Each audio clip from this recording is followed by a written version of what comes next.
Ya, selamat sore ya. Kita sudah jam 3.31. Kita hari ini adalah pertemuan kedua. Saya minta videonya diaktifkan dulu semua ya untuk pembukaan ini, pembukaan kuliah.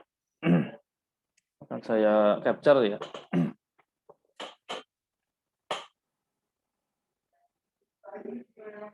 Nanti kalau kita masuk ke share screen, nah boleh silakan dimatikan untuk menghemat.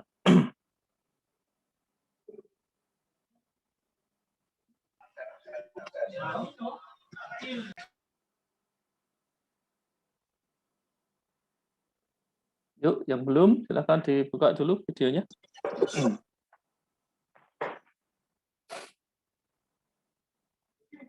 Oke, nggak apa-apa, awut-awutan pakai kaos boleh, ya gondrong boleh. Yang penting hadir. Ya. Oke, sebentar ini saya ambil dulu.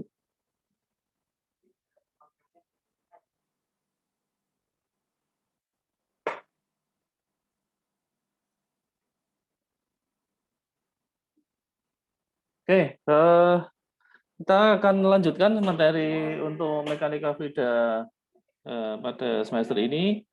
Di sini Anda sudah saya kirimkan untuk PowerPoint-nya, ada 2 PowerPoint ya di Google Classroom. Yang satu adalah mengenai similaritas, yang kedua adalah mengenai Buckingham P teorema. Ya. Baik, kita langsung saja secara hemat waktu. Saya akan buka dulu. Ini nanti akan saya tidak saya detailkan ya, saya ambil yang pokok-pokok saja. Jadi Anda bisa pelajari, nanti kalau ada yang ditanyakan bisa didiskusikan di sini. Oke.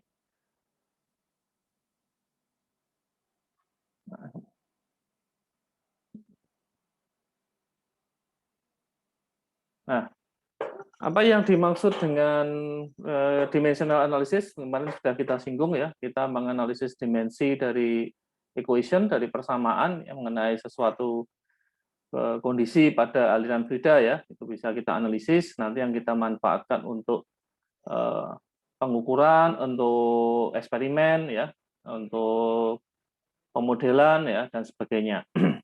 Jadi kita bisa melakukan, kalau kita tidak melakukan riset atau penelitian mengenai fenomena aliran fluida dengan bantuan analisis dimensional dan similaritas atau similitude, kita bisa menyederhanakan problemnya ya dan bisa melakukan eksperimen dengan benar. Ya. Similaritas atau similitude ini, ya ini terutama memang untuk menghadapi kondisi percobaan di laboratorium. Jadi, contoh yang paling sederhana, misalkan kalau Anda hendak meneliti atau melakukan riset mengenai gaya-gaya atau aerodinamika dari suatu mobil ya, gaya-gaya yang dialami mobil, gaya-gaya aerodinamika yang dialami sebuah kendaraan atau mobil.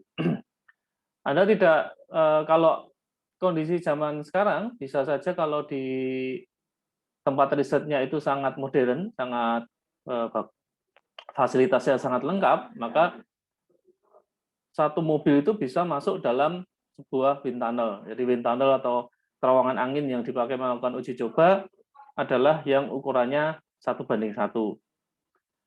Oke, kalau mobil mungkin masih bisa. Sekarang bagaimana kalau bentuknya itu adalah sebuah truk trailer? Ya. Bentuknya itu adalah sebuah pesawat terbang gitu ya. Maka hampir tidak mungkin melakukan uji coba pada wind tunnel dengan skala 1:1. Nah, seringkali dilakukan di skala ya, diperkecil, scale down. Jadi benda mode prototipe aslinya ukuran 1:1 itu diperkecil menjadi misalkan 1:4 ya, terkecil. Modelnya hanya 1:4, 1:2 misalkan gitu, atau lebih kecil lagi. Nah, dengan kita memahami similaritas, maka kita bisa tetap mendapatkan hasil yang sama dibandingkan dengan kondisi skala 1:1. Ya. Itu intinya tuh ke sana. Ini dimensi dan unit saya skip. Ya. Kemudian ini mengenai dimensional homogeneity, ini juga contohnya ini adalah bahwa kenapa kita harus memastikan ini adalah homogen secara dimensi dalam suatu penjumlahan suku-suku dalam persamaan. Ya. Kalau tidak sama, nanti akan menyebabkan hasil perhitungannya menjadi keliru. Ya, sehingga harus dipastikan kalau Anda membuat satu persamaan itu memang mempunyai satuan yang sama atau dimensi yang sama. Ya, dimensi atau satuan yang sama. Ya, nah, bedakan ya antara dimensi dan satuan. Kemarin sudah kita singgung. Jadi misalkan di sini ada persamaan energi misalkan. Ini adalah delta E. Delta E itu adalah perubahan energi. Perubahan energi ini adalah sama dengan perubahan energi dalam delta U ditambah dengan perubahan energi kinetik ditambah dengan perubahan energi potensial. Kalau dilihat satuannya atau dimensinya, ya, delta U sendiri adalah persamaannya adalah M. M ini adalah massa kali U2 min U1, di mana U2 dan U1 ini adalah energi dalam persatuan massa. Kemudian kinetik energi itu adalah setengah kali massa kali kecepatan kuadrat. Ya. Kecepatan kondisi 2 dikalikan kecepatan kondisi 1. Dan potensial energi adalah massa kalikan percepatan gravitasi kalikan perbedaan elevasi, Z2 min Z1.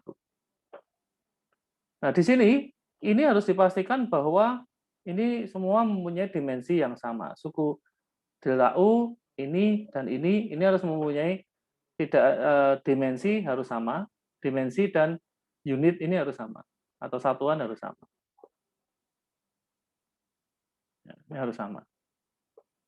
Kalau tidak sama, akan mengarah pada kesalahan. Oke.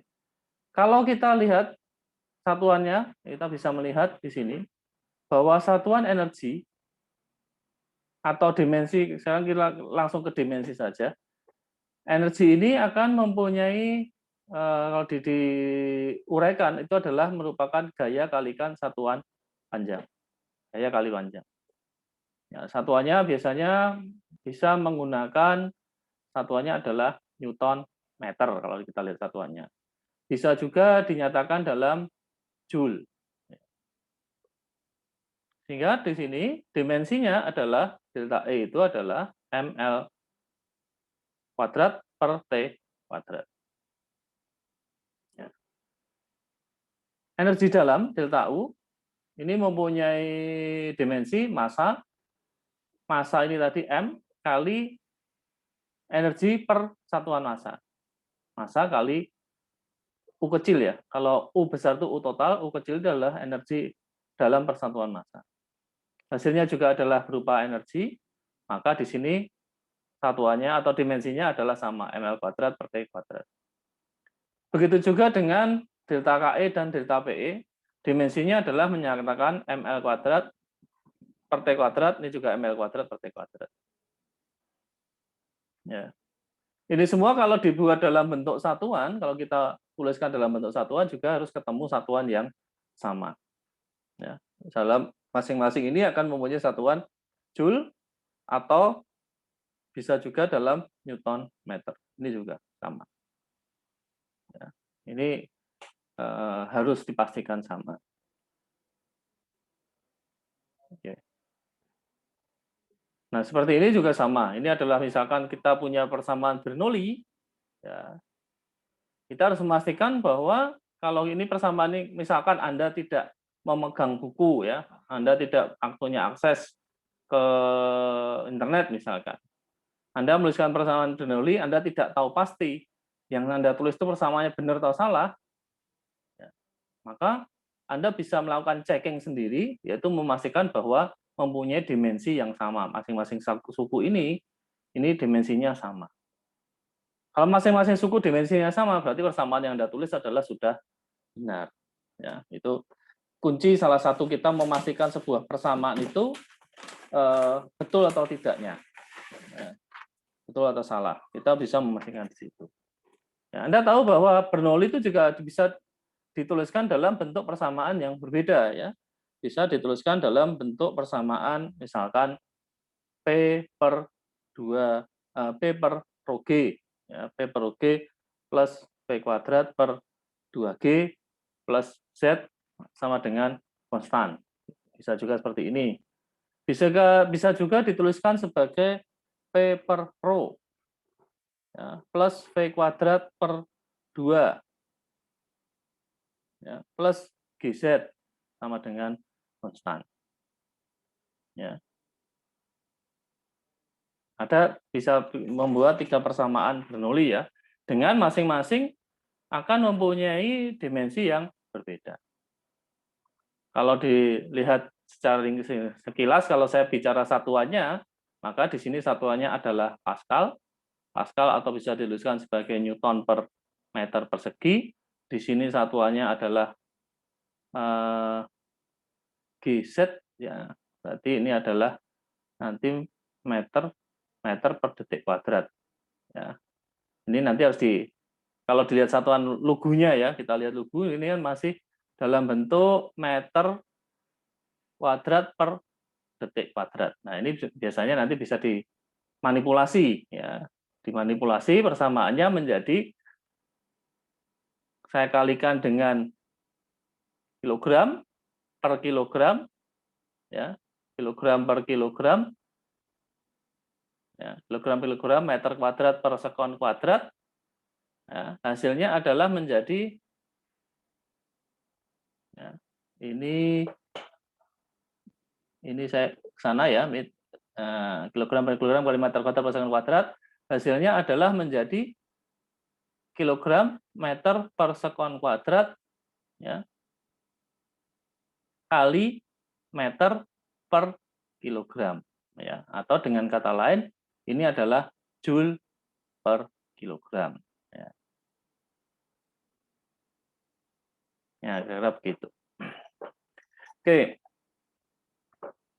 Kemudian di sini adalah ya ini sudah tadi yang bentuk dimensi dari Bernoulli ya di sini. Nah, sekarang kalau kita lihat tujuan utama dari dimensional analysis, ada tujuan utama di sini, 3 tujuan utama. Ini adalah untuk menghasilkan non-dimensional parameter. Non-dimensional parameter berarti dia sudah menjadi parameter tanpa dimensi. Di mana di sini akan membantu dalam melakukan eksperimen, membuat desain eksperimen, merancang eksperimen. Jadi kalau Anda mau melakukan eksperimen, Anda akan menentukan mana yang akan menjadi variabel tetap, mana akan yang menjadi variabel bebas. Mana yang menjadi dependent variabel, mana yang akan menjadi independent variabel. Itu harus ditentukan di awal, harus ditentukan dengan benar.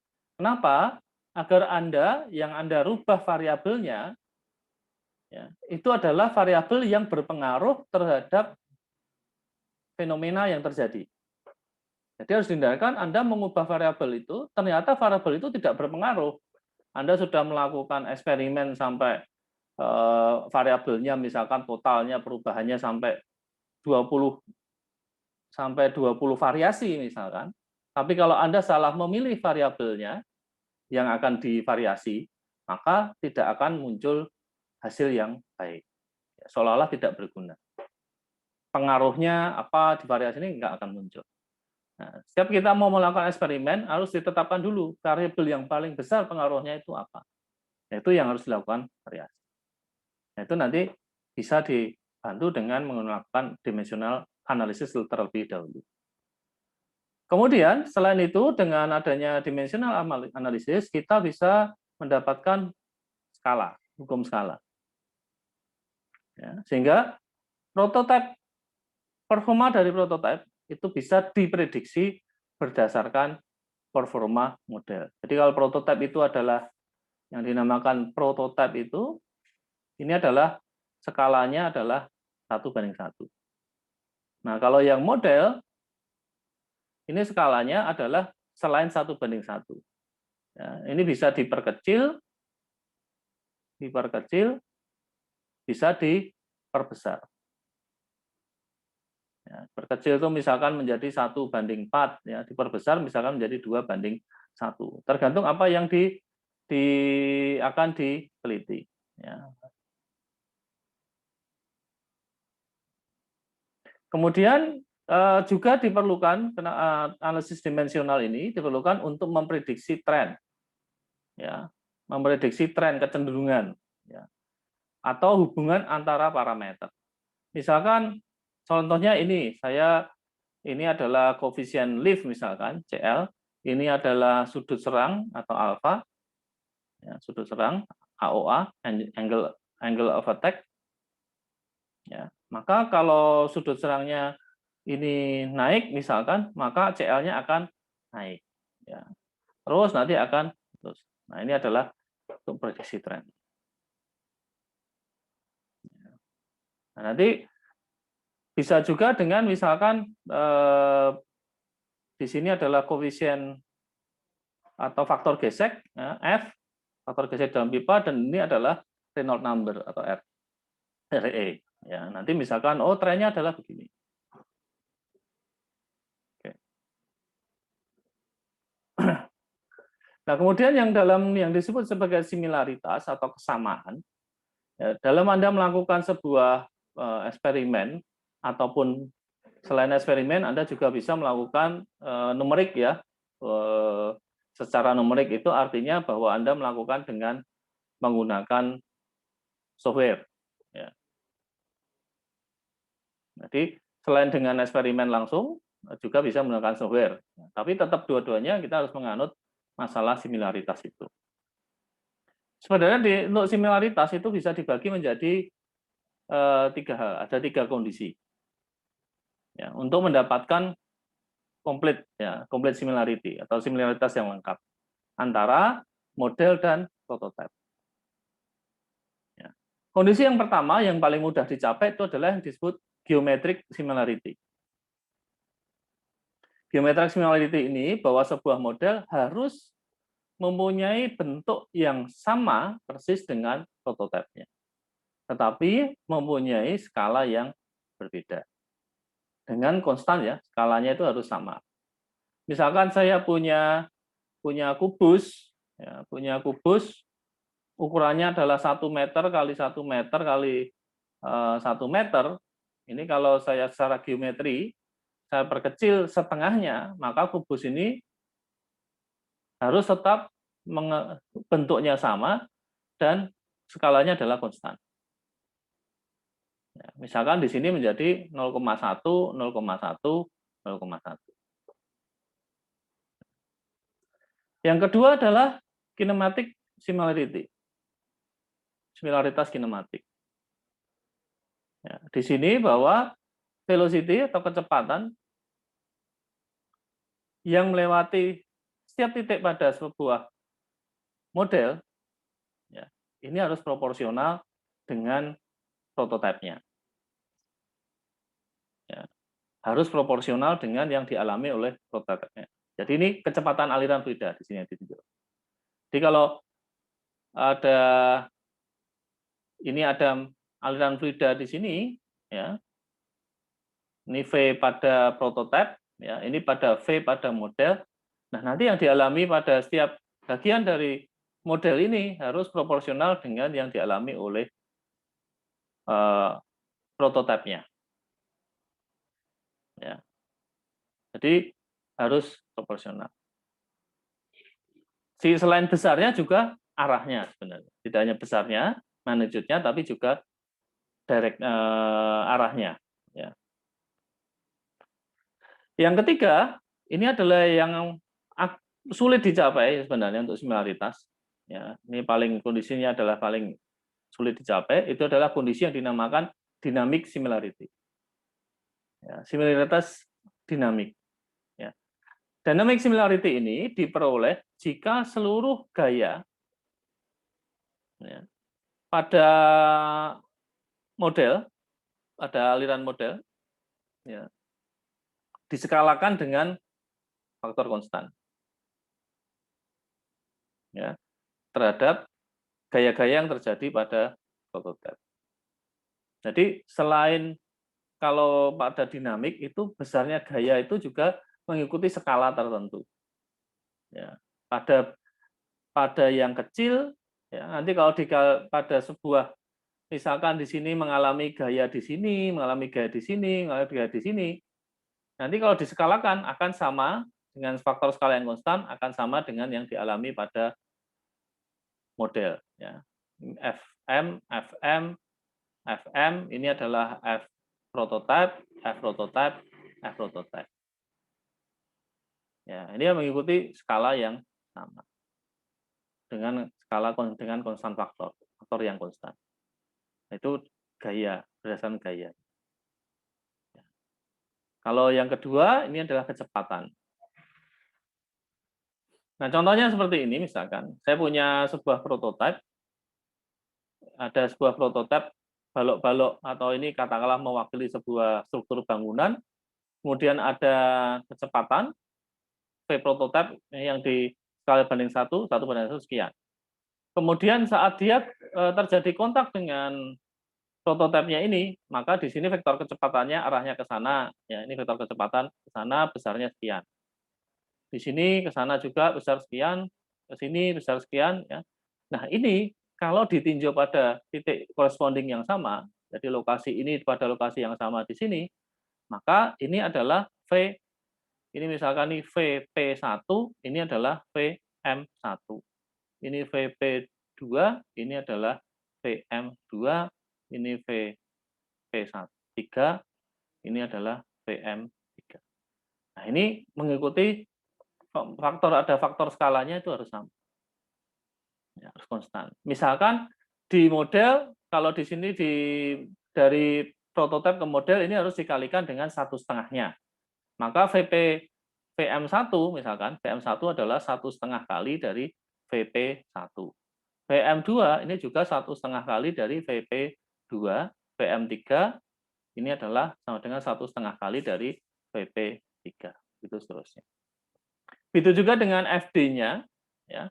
Ini memenuhi skala yang konstan, ya, angka pengalinya itu harus sama. Ini FD-nya di sini, ya, F drag-nya.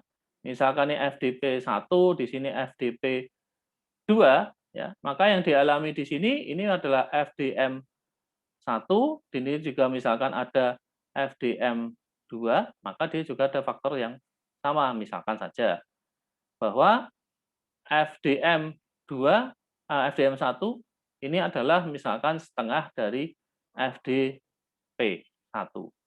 FDM2 ini adalah juga setengah dari FDP2. Ya, begitu terus. Ya. Kemudian skalanya geometri ini, ya, misalkan di sini adalah misalkan 0, berapa ini? 0,4-nya. Ya. Skalanya ini misalkan, atau katakanlah yang mungkin agak jelas, di sini adalah 1/1, misalkan di sini adalah 1/3 misalkan. Ya, nanti semua ukurannya. Nah, ini terutama kalau Anda melakukan ini di laboratorium. Ini mutlak harus dipenuhi similaritas ini. Sehingga hasil yang Anda peroleh pada model untuk di lab, ya, dalam eksperimental di lab, eksperimen di lab, ini Anda bisa dengan mendapatkan hasil ini, Anda bisa memprediksi apa yang terjadi pada hasil ini. Anda bisa melakukan prediksi apabila itu menjadi prototipe. Ya, tanpa itu Anda percuma, nggak punya gambaran. Itu kalau jadi prototipe nanti, kalau itu Anda misalkan Anda membuat sebuah sayap pesawat, ya, Anda membuat sebuah membuat eksperimen sayap pesawat di wind tunnel, gitu ya. Kalau Anda tidak memahami konsep similaritas ini, Anda nanti hanya mendapatkan gaya-gaya yang terjadi pada hanya di ukuran skala lab saja. Gitu ditanya, lah itu kalau pada sayap yang ukuran 1/1-nya, ya, atau itu diperbesar dari skala lab itu diperbesar 5 kalinya misalkan, bagaimana gaya-gaya yang terjadi?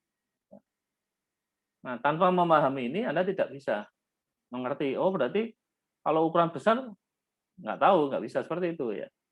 Jadi harus dipahami masalah similaritas. Nah, nanti ada bilangan-bilangan non-dimensional yang akan sangat membantu Anda dalam melakukan eksperimen di lab. Lain halnya kalau Anda melakukan pemodelan ya. Model ini dilakukan menggunakan komputer. Ya, kalau Anda melakukan pemodelan komputer,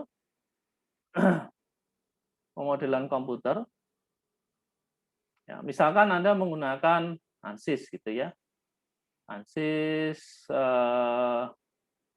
Fluent ya, bisa ANSYS Fluent, bisa menggunakan CFX ya, atau yang lain. Ini adalah CFD, Computational Fluid Dynamics ya. Ini adalah software CFD yang sifatnya adalah komersial ya, software komersial. Maka Anda bisa, ini mau ukuran berapapun bisa dibuat modelnya di komputer, nggak masalah. Ini Anda mau memodelkan pesawat skala banding 1:1 di dalam komputer, tidak masalah. Ya seperti Anda misalkan seperti sarjana teknik sipil menggambar bangunan gedung setinggi 100 meter pun ya mau digambar di komputer kan tetap dengan skala 1:1 pun bisa ya, tidak perlu diperkecil. Dilihatnya memang kecil, ya. Tampilan di komputer kecil, tapi skalanya itu bisa dalam bentuk 1:1. Ya, itu juga untuk Anda membuat eksperimen secara pemodelan di komputer. Dengan mudah Anda, saya mau memodelkan mobil bis ya misalkan. Bis ini mau saya buat pemodelannya di komputer. Apakah harus diperkecil? Tidak perlu. Anda cukup 1:1. Sehingga nanti semua fenomena yang terjadi pada model Anda di komputer itu adalah bisa mewakili fenomena bis yang sebenarnya. Karena sudah dalam skala 1:1. Lain halnya kalau Anda membuat skala yang lebih kecil, ukuran yang lebih kecil. Itu hati-hati. Harus lebih berhati-hati kalau ukurannya lebih kecil. Oke. Baik. Kemudian itu untuk yang analisis dimensional dan similaritas. Saya akan lanjutkan ke teori Buckingham.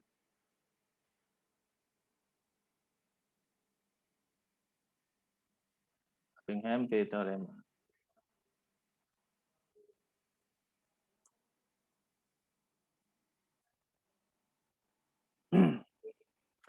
Nah, ini adalah yang dinamakan Buckingham P-teorema, itu adalah sebuah metode untuk mendapatkan bilangan tidak berdimensi. Mendapatkan bilangan-bilangan tidak berdimensi. Sebagai contoh misalkan, ini saya akan langsung ke contoh kasus. Jadi misalkan Anda akan mengamati aliran dalam pipa. Aliran dalam pipa tertutup. Aliran dalam pipa tersebut, ini adalah alirannya adalah steady. Ingat ya, aliran steady seperti apa? Ingat ya, steady flow. Steady flow, kemudian incompressible, fluidanya adalah Newtonian. Steady flow, incompressible flow, fluidanya Newtonian, kemudian di sini adalah melalui sebuah saluran atau pipa dengan dinding yang halus. Pipa panjang, penampangnya sirkular, posisinya horizontal, dan dindingnya halus. Salah satu sifat atau karakteristik yang penting dalam sistem seperti ini, itu adalah kita mempelajari pressure drop atau penurunan tekanan per satuan panjang.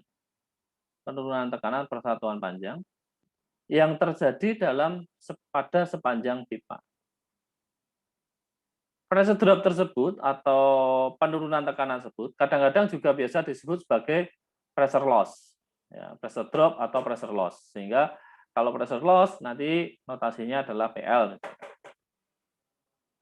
Itu adalah terjadi akibat sebagai adanya gesekan antara fluida dengan pipa.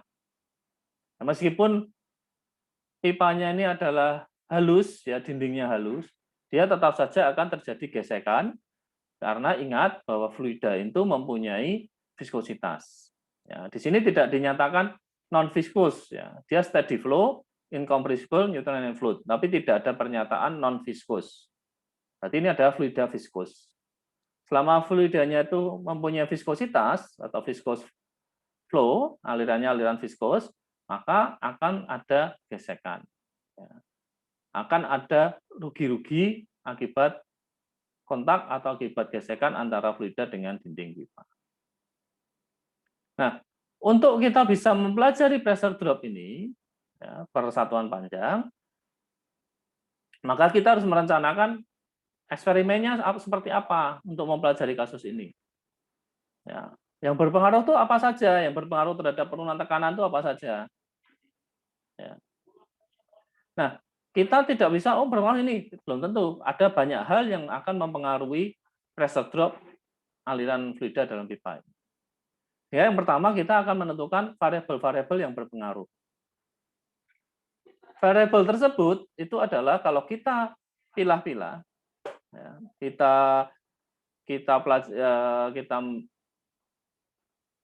list, ya, kita buat data variabel yang berpengaruh terhadap pressure drop adalah kemungkinan yang pertama adalah diameter pipa. Yang kedua adalah density fluida. Yang ketiga adalah viskositas dari fluida. Kemudian yang lain lagi itu adalah kecepatan rata-rata fluida melintasi dalam pipa. Ya. Nah, ini adalah variabel yang kira-kira akan berpengaruh. Kenapa kok kekasaran tidak dimasukkan? Karena kita di sini sudah ada asumsi bahwa ini smooth wall ini, ya, dinding pipanya halus, sehingga itu dianggap tidak berpengaruh terhadap gesekan. Yang berpengaruh terhadap gesekan atau rugi-rugi adalah viskositas, density, diameter, dan kecepatan rata-rata. Nah, kita bisa menuliskan bahwa delta PL ini penurunan tekanan atau pressure drop atau pressure loss-nya adalah fungsi dari diameter pipa, density fluida, viscosity, ini adalah dynamic viscosity, ya, dan kecepatan rata-rata fluida. Dalam eksperimen, kita bisa, kalau Anda misalkan tanpa melalui analisis dimensional, Anda misalkan bisa saja melakukan eksperimen seperti ini. Anda menguji coba punya suatu pipa, ya. Anda punya suatu pipa, setup eksperimental setupnya sudah ada, kemudian Anda yang melakukan variasi kecepatan. Diameter pipanya konstan, density-nya konstan karena fluidanya tidak dirubah-ubah. Viskositinya konstan, ya, tidak ada pergantian fluida, semuanya konstan. Maka Anda bisa melakukan variasi kecepatan, ya, dengan mengatur misalkan bukaan katup. Ya, Anda bisa mendapatkan grafik fungsi kecepatan terhadap pressure drop. Ternyata kecepatan Anda bisa menyimpulkan kecepatannya semakin tinggi, maka pressure drop-nya akan meningkat.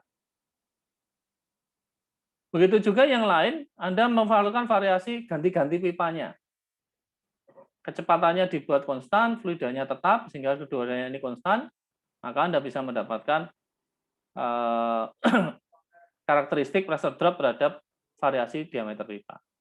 Ternyata di sini bisa disimpulkan diameter semakin membesar, ini akan semakin turun. Yang lain lagi secara teoritis, itu adalah melakukan perubahan density. Di sini konstan, dan satu lagi merupakan perubahan viscosity dengan ini konstan. Nah, ini yang dua ini yang sulit dilakukan. Ya, Anda akan kesulitan melakukan variasi density dan variasi viscosity. Ya, dengan kenapa? Dengan ininya konstan. Ya.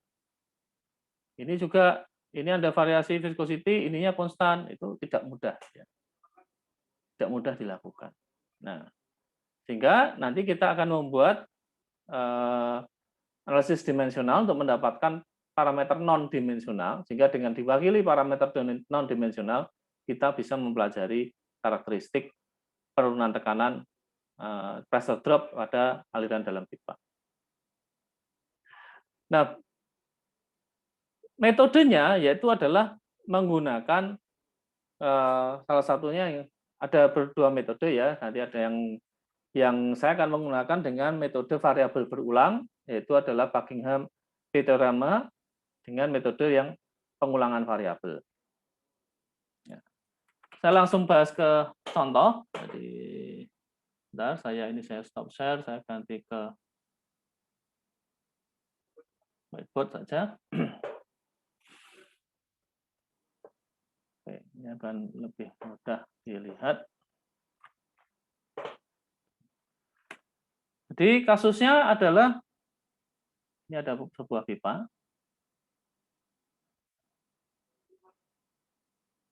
Pipa ini mempunyai diameter D. Panjang pipanya adalah L.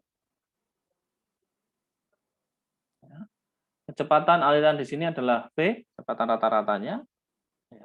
Kemudian fluida di sini mempunyai density ρ dan viscosity-nya adalah mu. Ini adalah titik 1, ini adalah titik 2.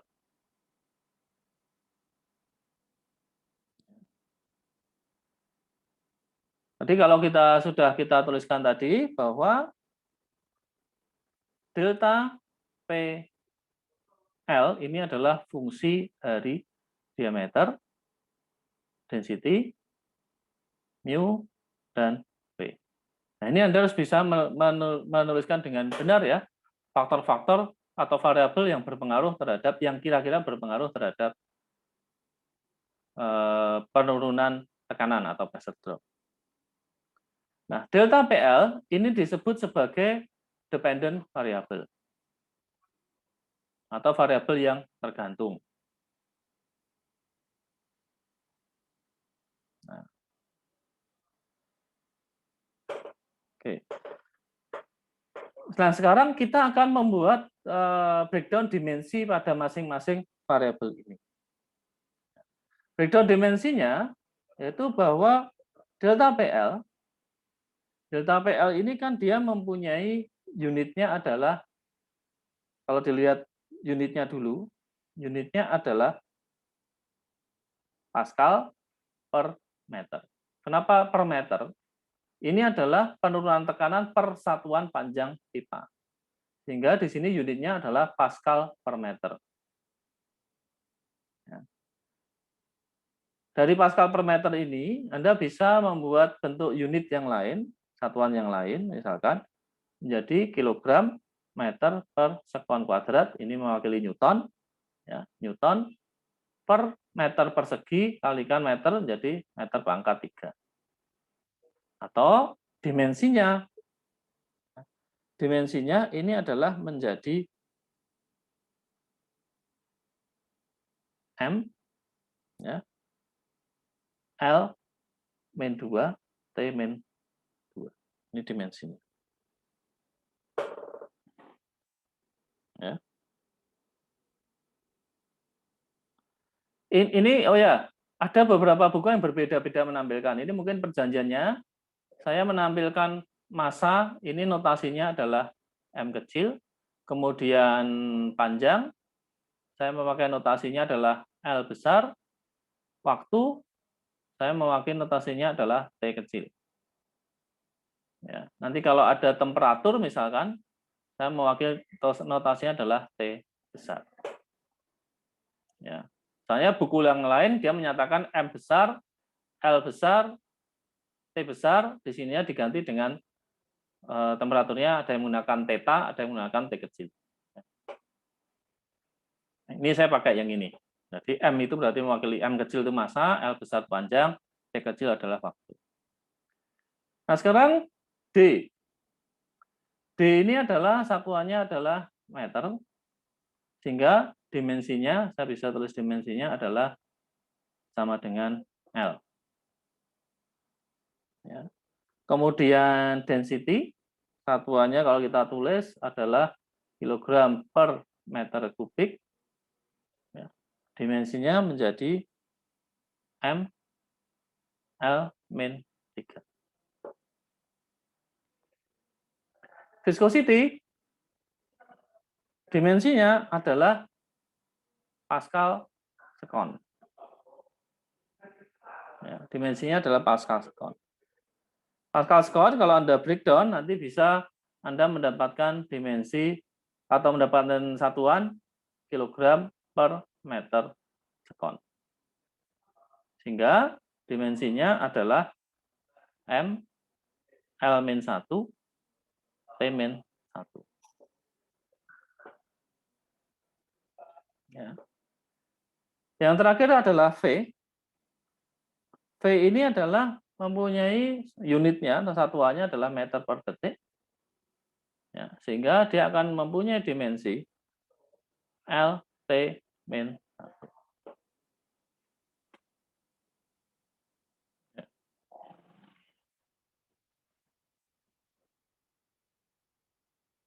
Nah, sekarang kita akan mendapatkan nilai K dan R. Nilai K dan R.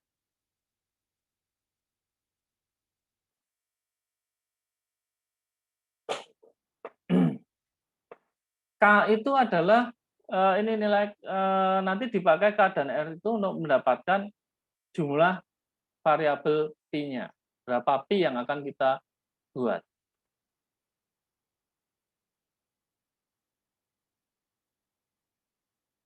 Ya, list parameternya sudah kita punya, maka kita sekarang bisa mendapatkan bahwa K itu adalah list parameter atau list variabel yang berpengaruh terhadap pressure drop, termasuk dependent variabel itu sendiri. Jadi nilai K ini adalah sama dengan 5. Kenapa 5? K ini terdiri dari delta PL, diameter, rho, mu, dan V. 1, 2, 3, 4, 5. Kemudian nilai R itu adalah jumlah dimensi yang ada dari variabel-variabel ini. Ada berapa dimensi yang muncul dari kelima variabel ini. Dilihat dari sini, dimensi yang muncul itu adalah M, L, dan T. Tidak ada yang lain. Berarti R-nya adalah sama dengan 3. Ini adalah terdiri dari massa, panjang, dan waktu. Ya. Sehingga dari sini, P yang dibutuhkan, ya, P terms atau suku P yang dibutuhkan, itu adalah sama dengan K min R, atau dalam hal ini adalah 5 min 3 sama dengan 2. Ini jumlah suku Pi yang harus dicari. Ya.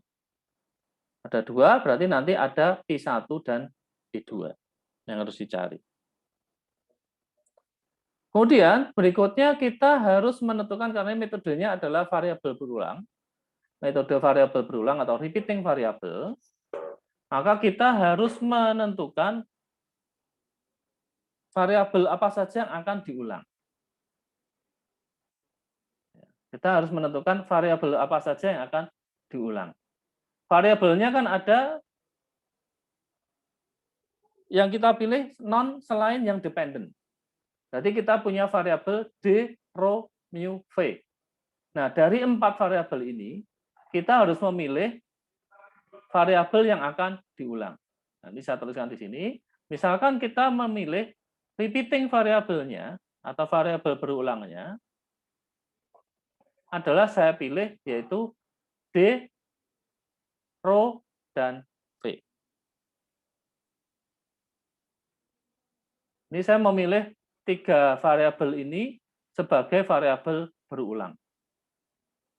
3 ini mengacu pada R ini sama.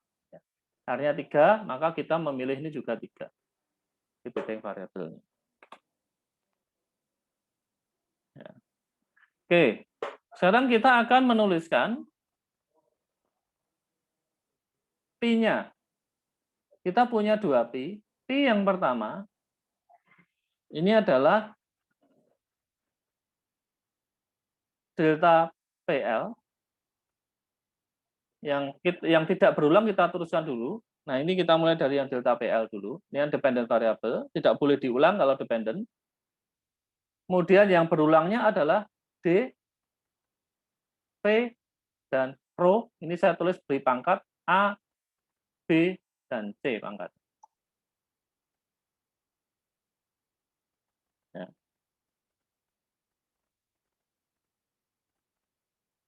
Yang satu lagi, P2, ini adalah sama dengan yang tidak diulang tadi adalah mu, D pangkat A tetap, P pangkat B tetap, rho pangkat C. Nah, perjanjiannya bahwa P1 dan P2 itu adalah non-dimensional atau dimensionless, tanpa dimensi. Ya, tanpa dimensi.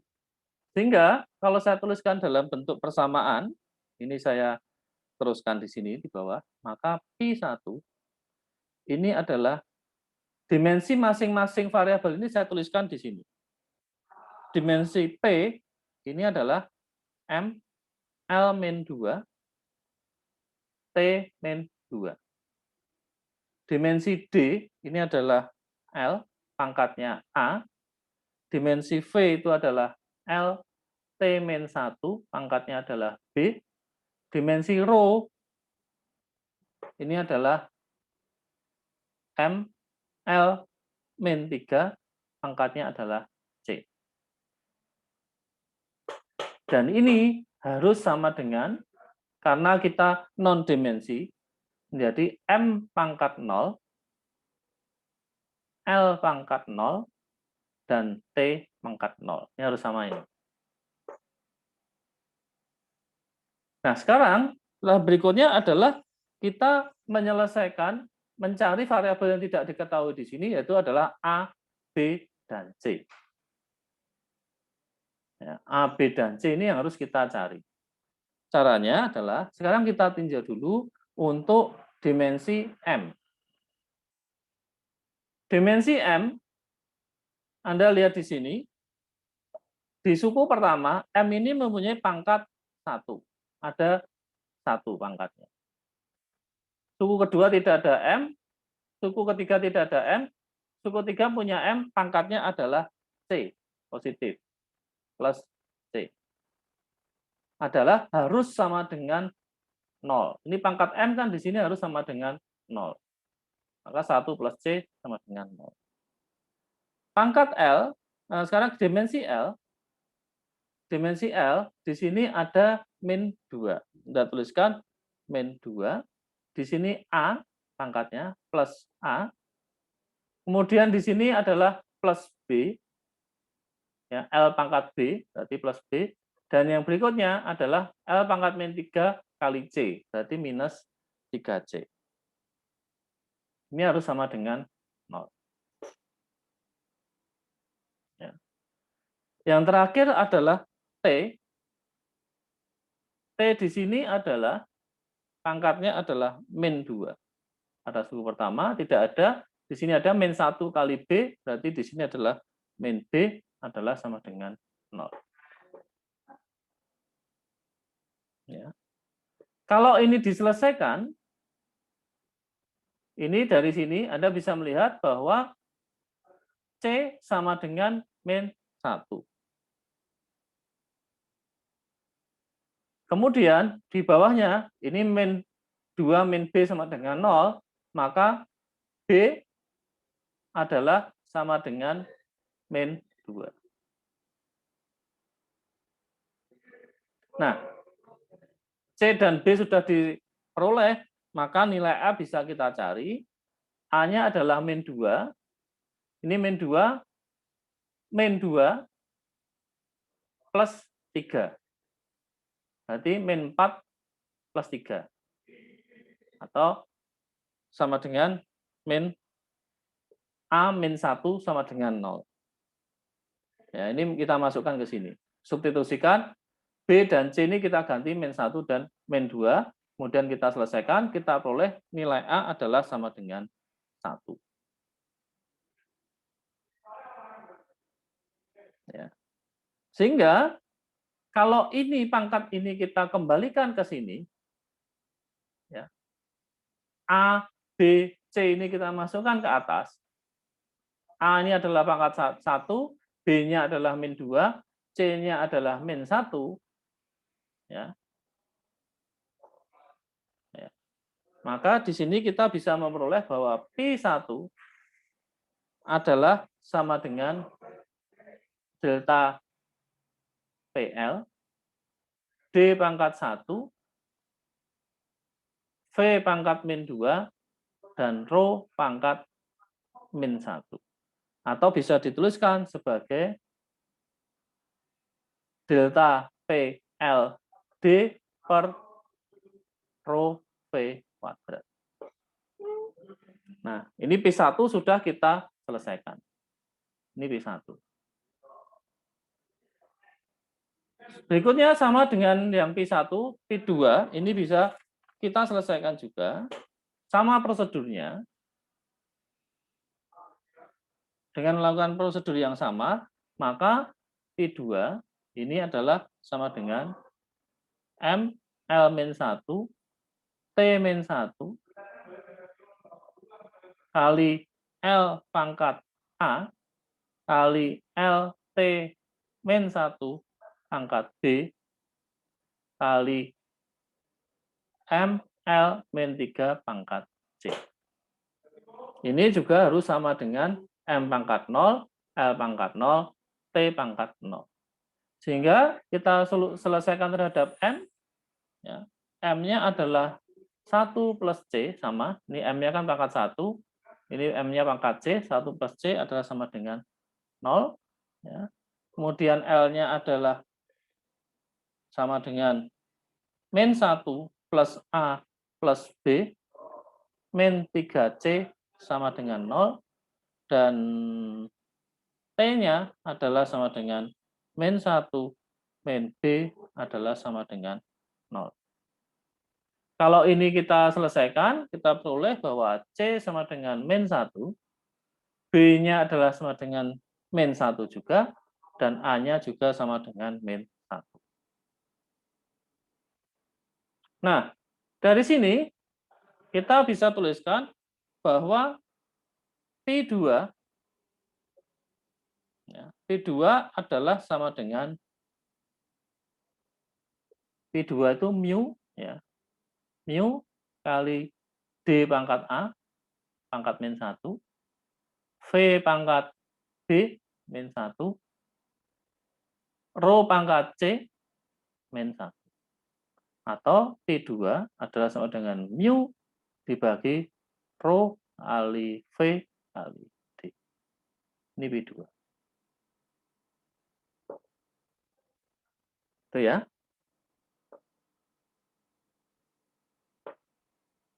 Oke, kita sudah mendapatkan P1 dan P2.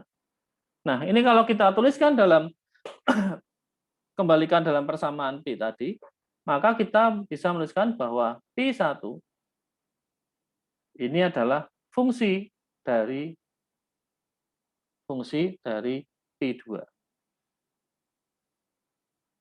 Atau dengan kata lain, ini adalah delta PLD per rho V kuadrat adalah sama dengan mu per rho V D. Nah, ini kalau Anda mau membuktikan, ini kan tidak saya cek ulang ya, tetapi harusnya kalau Anda buktikan, ya, Anda mau membuktikan analisis dimensi terhadap P1 dan P2, delta PL D per rho V kuadrat ini kalau Anda masukkan dimensinya, harusnya dimensinya adalah ketemu pangkat 0 semua. Itu juga dengan mu per rho V D ini kalau dimensinya Anda masukkan, harusnya ketemu 0 semua. Tapi ini untuk menyingkat waktu saya tidak membuktikan. Nanti bisa Anda buktikan sendiri apakah persamaan Pi1 dan Pi2 ini mempunyai dimensi yang tidak mempunyai dimensi atau dimensionless. Ya, Pi1 dan Pi2 itu harus dimensionless. Oke. Nah, kita sudah mendapatkan ini. Artinya apa kalau kita membaca ini? Bahwa delta PLD per rho V pangkat 2 ini, rho V kuadrat ini adalah dipengaruhi oleh ini, P2 ini. Nah, kita boleh merearrange atau mengatur ulang ini. Diizinkan mengatur ulang, yaitu misalkan P2 ini saya ganti menjadi rho VD per mu. Ini katakanlah saya tuliskan P2 aksen gitu ya.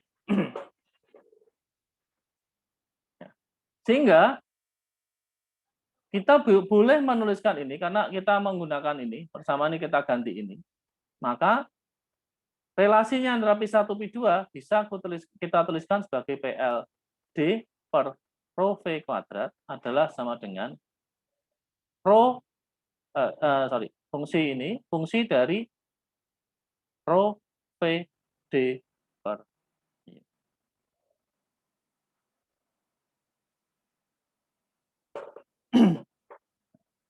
Kenapa kok kita merearrange, ya, mengatur ulang, ini agar memudahkan kita untuk melihat menganalisa. Jadi pada umumnya, dalam analisis dimensional atau Buckingham P teorema ini, kita akan membuat P ini mengikuti bilangan non-dimensional yang sudah diketahui. Contohnya dalam persamaan ini, P2 ini yaitu rho VD per mu, ini adalah merupakan bilangan non-dimensional Reynolds number, RE. RE atau Reynolds number.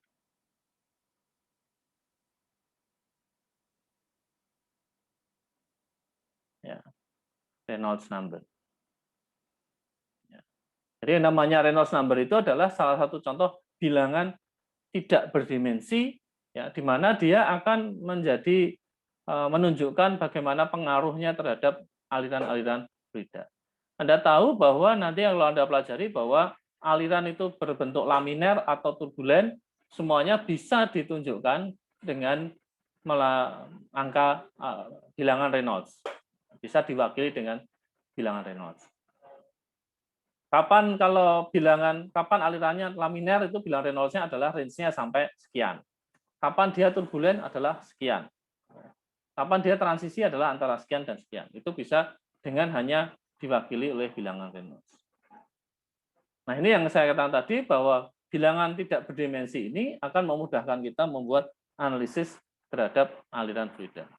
Nah, kalau kita buat suatu grafik, ya, hubungan antara P1 dan P2, yaitu delta PLD per rho V kuadrat, dan ini adalah rho VD per mu, maka kita bisa mendapatkan grafik hubungannya adalah seperti ini.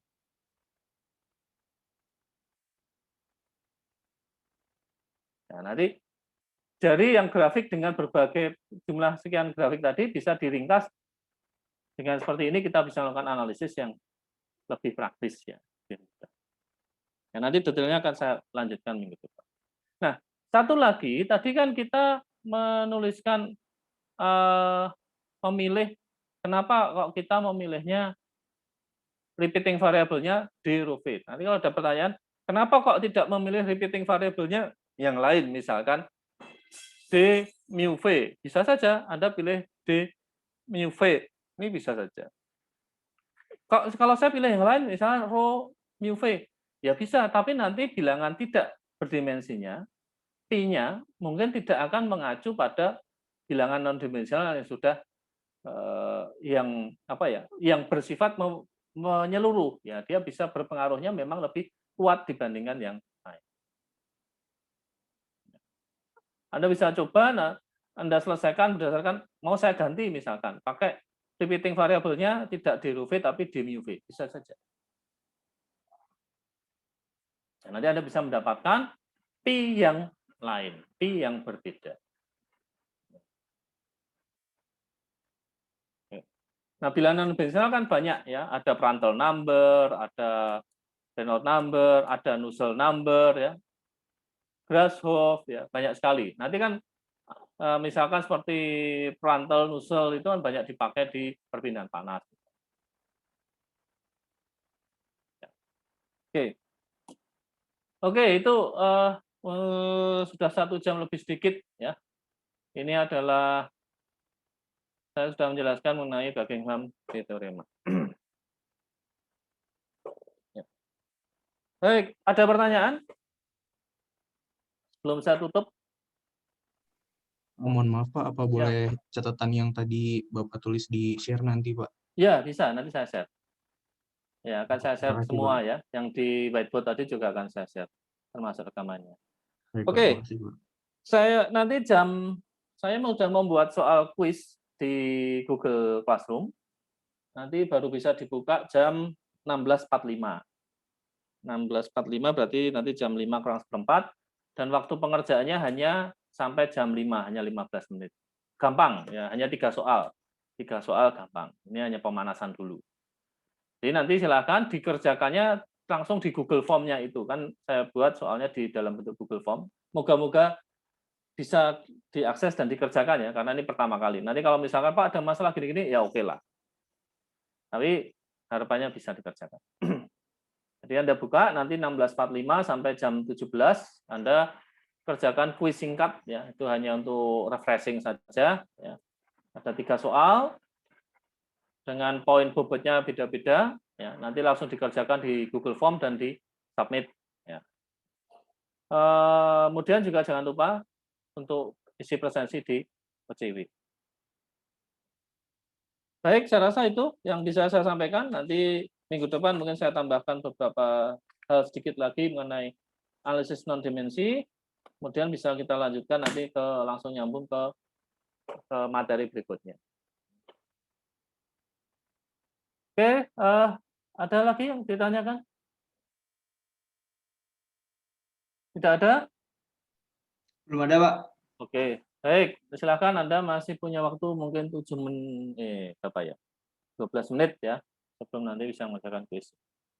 Baik, terima kasih atas kehadirannya. Ini yang hadir adalah 31 orang. Baik, saya tutup kuliah sore ini. Selamat sore, ya, selamat beraktivitas kembali dan jangan lupa jaga kesehatannya. Terima kasih. Baik, Pak. Terima kasih, Pak. Baik, Pak. Terima kasih, Pak. Terima kasih. Terima kasih, Pak. Baik, Terima saya kasih. akhiri.